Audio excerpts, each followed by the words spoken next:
Hello friend, welcome to my channel. आज मैं एक नई कहानी लेकर हाजिर हूँ, सबक। तो चलिए शुरू करते हैं। बेबी, फार्म हाउस की पार्टी तो तुम्हारे लिए है। तुम नहीं आओगी तो मैं पार्टी कैंसिल कर दूंगा।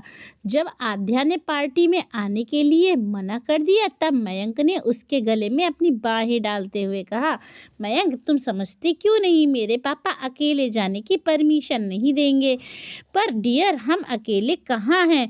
जो शानू रानी की भी तो पार्टी में आ रहे हैं। अपने मोबाइल फोन के मैसेज दिखाते हुए मयंक ने आध्या को विश्वास दिलाया तो वह बोली, okay Baba, I welcome. Mayank और आध्या एक ही कॉलेज के फर्स्ट ईयर साइंस के स्टूडेंट थे। मयंक एक बड़े उद्योगपति का बिगड़ैल बेटा था। आध्या उस कॉलेज में नई थी, किसी को ज़्यादा जानती नहीं थी, इसीलिए मयंक उसे महंगे महंगे गिफ्ट प्रेजेंट करके उसे इम्प्रेस करता था। आध्या की क्लासमेट ने कई बार उसे मयंक के बारे में बताकर दूर रहने के लिए कहा, लेकिन उम्र के जोश और मयंक पर अति विश्वास होने के कारण उसने उसकी बातों पर ध्यान नहीं दिया और मयंक के फार्म हाउस पार्टी जाने के लिए अपने पिता को राजी कर लिया।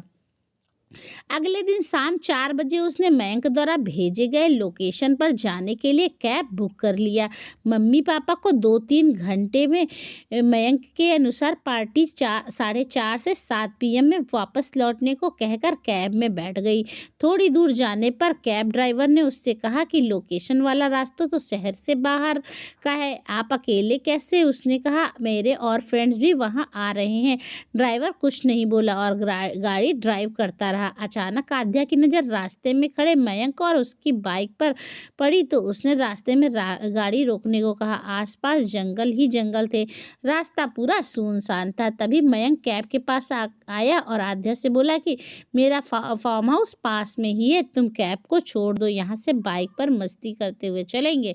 मयंक के चेहरे और उसकी बातों से स्पष्ट हो चुका था कि उसकी नीयत ठीक नहीं है, जिसे ड्राइवर के अनुभवी आंखों ने पहचान लिया था। वह तुरंत बाहर आकर बोला कि आप बाइक से चलिए, हम पीछे पीछे आते हैं। आध्या ने भी कहा कि हाँ, यही ठीक रहेगा। अब मयंक को गुस्सा आया और कैब का दरवाज़ा जबरदस्ती खोलने का प्रयास करने लगा। यह सब देखकर आध्या डर गई, लेकिन ड्राइवर ने हिम्मत दिखाई और उसने मयंक को जोर से धक्का देकर और गिरा दिया। गाड़ी में बैठकर गाड़ी को वापस टाउन की तरफ ले गया। डर से आध्या का बुरा हाल हुआ, वह रोने लगी। उसकी क्लासमेट तान्या ने तो उसे बताया था कि मयंक फ्लर्ट करने के लिए स्कूल कॉलेज में बदनाम है, पर उसे विश्वास नहीं किया। और अब ये सब ड्राइवर ने एक जगह गाड़ी रोक कर उसे पानी पिलाया और कहा कि आपके लिए यह एक सबक है, किसी पर भी आंख मूंद कर विश्वास नहीं करना चाहिए। न्यूज़ नहीं सुनती हो, कोई लड़के के चेहरे पर तेजाब फेंकता है तो कोई मारकर टुकड़े टुकड़े कर देता है। आप तो खुद इतनी समझदार हो, फिर भी अब चलिए आपको घर तक ड्रॉप कर देता हूँ। तभी आध्या के फ़ोन की घंटी बजी। फ़ोन पर उसके पापा का था। उसने उठाया। उधर से आवाज़ आई, बेटा पहुँच गए। मयंक मिला। वह कुछ कहती तभी ड्राइवर ने हाथ से कुछ न बताने का इशारा कर दिया। उसने कहा, पापा, मयंक की तबीयत ठीक अचानक ख़राब होने की वजह से पार्टी कैंसिल हो गई और मैं 15 मिनट में घर पहुंच रही हूँ, कहकर उसने फ़ोन डिस्कनेक्ट कर दिया।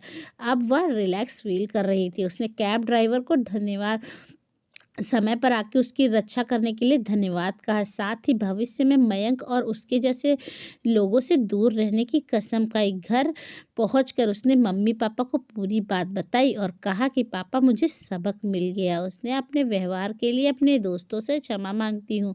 बेटी सही सलामत घर आ गई, माँ बाप के लिए यही बहुत था। उन्होंने मन ही मन ईश्वर को और कैब ड्राइवर को धन्यवाद दिया। दोस्तों, इस वीडियो को लेकर आपकी क्या राय है, हमें कमेंट बॉक्स में बताना ना भूलें और इसी तरह की अच्छी अच्छी वीडियोस के लिए हमारे चैनल पे बने रहें। तब तक के लिए धन्यवाद।